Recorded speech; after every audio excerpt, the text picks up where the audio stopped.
இயேசு கிறிஸ்துவும் நானும். வேதவாக்கு நீதிமொழிகள் 27:22. மனுஷனுடைய கண்களும் திருப்தி ஆகிறதில்லை. அன்பான சகோதரிகளே, கண் சரீரத்தின் வாசலாக இருக்கின்றது. கண்ணானது சரீரத்தின் விளக்காக இருக்கிறது. உன் கண் தெளிவாக இருந்தால் சரீரம் முழுவதும் தெளிவாக இருக்கும்.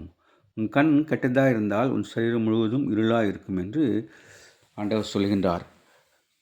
கண் பார்க்கிறதுனாலே திருப்தி அடைவதில்லை என்று சொல்லப்படுகின்றது. சாப்பிடும்போது வயிறு நிறைந்தாலும் கண் நிறையாது என்று சொல்வார்கள். ஆனால் வேதம் சொல்கின்றது, நாம் கண்களை காக்க வேண்டும். தாவீது ராஜா சொல்கின்றார், கண்களுக்கு களிக்கும் வையுங்கள் என்று சொல்கின்றார். எல்லாவற்றையும் பார்த்து கண்ணினாலே இச்சிக்கின்ற காரியமாக இருக்கக்கூடாது. கண்ணின் இச்சை ஜீவனத்தின் பெருமை தேவையில்லை என்று சொல்லுகின்றார். அதனால் நம் கண்ணை காத்து கொள்கிறவர்களாக இருக்க வேண்டும்.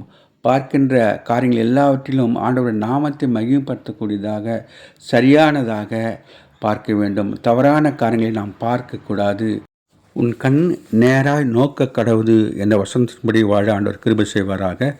A blessed day. God bless you. Give your heart to God and to man. Thanks for watching.